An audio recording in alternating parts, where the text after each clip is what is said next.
अस्सलाम वालेकुम, welcome to my channel it's Happy Life. आज की मेरी रेसिपी है जो मैं आपसे शेयर कर रही हूँ, वो है मटर पुलाव। तो आइए देखते हैं इसके लिए क्या क्या इंग्रेडिएंट चाहिए। इसके लिए मैंने दो अदद प्याज लिए हैं, दो अदद टमाटर लिए हैं, लॉन्ग स्लाइस में से काट लिया, 2 चम्मच अदरक का पेस्ट और 2 चम्मच लहसुन का पेस्ट है। 5-6 सब्ज़ मिर्चें थी, उन्हें बारीक बारीक चॉप कर लिया है। और 1 kg मैंने लिए थे मटर और इसे ये उसमें से दाने निकाल लिए हैं। और इसके लिए ये देखें इतने बने हैं, 1 किलो लिए हैं ये। और ये सरसों का ऑयल में आज मैंने इन्हें बनाना है। ये सारे स्पाइसी हैं जो मैं शामिल करूँगी, आपको बताऊँगी। और ये छोटी इलायची, दालचीनी और एक बड़ी इलायची है। और 1 kg चावल लिए हैं, जिनको पानी में तकरीबन आधा घंटा हो गया मैंने डीप कर दिया हुआ है, गर्म पानी में डीप कर दिया। तो आइए इसे बनाना शुरू करते हैं। बिस्मिल्लाहिर्रहमानिर्रहीम। फ्लेम को ऑन किया है और मैंने कढ़ाई में डाल दिया है ऑयल, वो भी सरसों का। और इसमें मैं अब शामिल कर रही हूँ छोटी इलायची, 2-3 पीस, और एक बड़ी इलायची और थोड़ी सी स्टिक हैं दालचीनी के। इसे थोड़ा सा ये तेल में कड़क जाएंगी और तेल की खुशबू भी अच्छी सी आनी शुरू हो जाएगी। फिर इसमें मैं अब डाल रही हूँ प्याज और इसे अच्छी तरह ब्राउन करना है।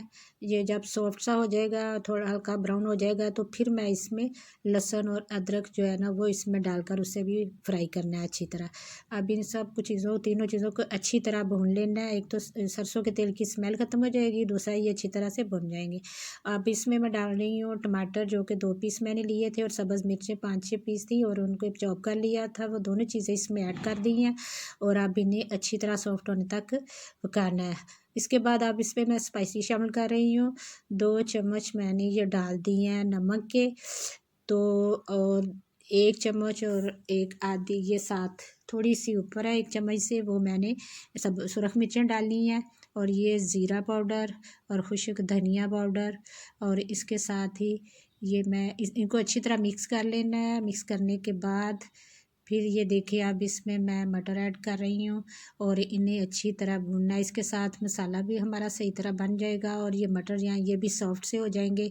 और फिर इसमें मैं पानी ऐड करूँगी और फिर इसमें ये देखिए पानी मैं शामिल कर रही हूँ। इसमें मैंने 1 kg चावल लिए थे, उन्हें पानी में डीप कर दिया हुआ था, और गिलास के साथ मैंने जो नापे थे वो 2 गिलास बनते थे। और अब इसमें मैं पानी जो है ना वो 3 गिलास डाल रही हूँ। अब ये जो मटर है वो मैं चेक कर रही हूँ, ये सॉफ्ट से हो जाएंगे तो फिर इसमें मैंने चावल डाल देने। ये देखें सॉफ्ट से हो गए हैं, 1-2 कनी रह गई है इसकी, तो अब इसमें मैं चावल डाल रही हूँ। और चावल के साथ साथ ही ये पककर बिल्कुल सॉफ्ट से हो जाएंगे, सही तरह पक जाएंगे। अब चावल जो मैंने आधा घंटा हो गया था गर्म पानी में डिप किया हुआ था, वो आप इसमें डाल दिए हैं। और अब इसके फ्लेम जो है मैंने मीडियम हाई कर दी है और चम्मच हिलाकर इसको सबको मिक्स कर दिया है। और अब इसके ऊपर ढक्कन दे दिया है, कुछ देर बाद देखूंगी। अब ये देखें मैंने 5-6 मिनट के बाद ये देखें अब पानी अच्छी तरह से खुश्क हो गया है और जो नमी है अब इसको मैं चावलों में जो कमी भी है वो अब इसमें दम दे दूंगी। दम देने के बाद ये हमारा मटर पुलाव जो है ज़बरदस्त सा तैयार हो जाएगा। ये देखिए अब मैं इनको इसकी सतह बिल्कुल बराबर कर रही हूँ और इसके बाद इसके ऊपर थोड़ा सा मैं ज़ीरा पाउडर डाल रही हूँ दम पे, और इससे बहुत अच्छी सी खुशबू आती है। साबुत ज़ीरा भी आप डाल सकते हैं, वो मेरे पास ख़त्म हो गया था इसलिए ज़ीरा पाउडर था, मैंने ऊपर डाल दिया है, जिससे बहुत अच्छी थोड़ी सी डाला है जो इससे बहुत अच्छी सी खुशबू आ रही है। 10 मिनट मैंने इस पे दम पे रखा था लो फ्लेम पे। और अब ये देखिए चावल सारे माशाल्लाह सही तरह से तैयार हो गए हैं और ज़बरदस्त सा पुलाव बिल्कुल रेडी है। आप इसे रायते के साथ ले सकते हैं, अचार के साथ लें, जिसके साथ आपका जी चाहे आप इसे खा सकते हैं। तो अब आप ज़रूर ट्राई कीजिएगा, बनाइए घर में और फिर मुझे फ़ीडबैक दीजिएगा कैसी रही आपकी रेसिपी। फिर मिलेंगे इंशाल्लाह नई रेसिपी के साथ। अल्लाह ताला हम सब का हामी और नासर हो। मेरी तरफ से अल्लाह हाफिज़।